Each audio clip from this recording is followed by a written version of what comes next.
ഏതെങ്കിലും ഒരു പെണ്ണ് അവൾ സുഗന്ധമുപയോഗിക്കുന്നു, അടിച്ചു വീശുന്ന സുഗന്ധമുപയോഗിക്കുന്നു.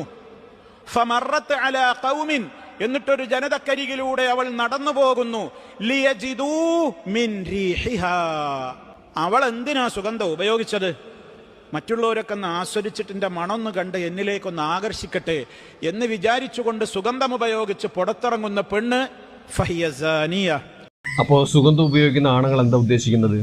അവര് സ്പ്രേ അടിച്ച് ഇങ്ങനെ നടക്കുമ്പോൾ അത് ആകർഷിച്ച് സ്ത്രീകൾ വരട്ടെ എന്നാണോ? എന്നാൽ പിന്നെ അടുത്ത കാര്യം കൂടി അങ്ങോട്ട് പറ, സ്ത്രീകൾ ഇനി മുതൽ കുളിക്കരുതെന്ന്.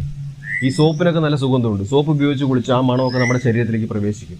അപ്പോൾ ആ മണം കിട്ടിയിട്ട് ഇനിയിപ്പോൾ പുരുഷന്മാരെല്ലാം കൂടി സ്ത്രീകളുടെ വട്ടം പോയിരിക്കുകയാണെങ്കിൽ അത് ഇവർക്ക് ബുദ്ധിമുട്ടാവില്ലേ? അതായത് ഈ പറയുന്ന വരികളൊക്കെ സ്ത്രീകളെ അടിമയാക്കാനും അവരെ പുരുഷന്റെ താഴെ നിയന്ത്രണത്തിൽ കൊണ്ടുവരാൻ വേണ്ടി പറയുന്ന വരികൾ മാത്രമാണ്. ഇതിൽ ഏറ്റവും വലിയ സങ്കടം എന്താണെന്ന് വെച്ചാൽ ഇതുപോലുള്ള ഡാഷ് പരിപാടികൾ പബ്ലിക്കായിട്ട് എന്ന് പറയുമ്പോൾ ഇതിനെയൊക്കെ സപ്പോർട്ട് ചെയ്ത് സംസാരിക്കാൻ ആളുണ്ട് എന്നുള്ളത്. ഇതിനൊക്കെ സപ്പോർട്ടേഴ്സ് വളരെ കൂടുതലാണ്.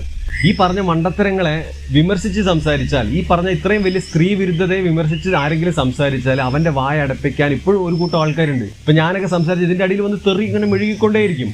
നിങ്ങൾ ആലോചിക്കേണ്ട ഒരു കാര്യം, നിങ്ങൾ വന്ന് തെറി മെഴുകുമ്പോൾ നിങ്ങൾ ശരിക്കും നിങ്ങളുടെ നാവ് തന്നെയാണ് നാറ്റിക്കുന്നത്.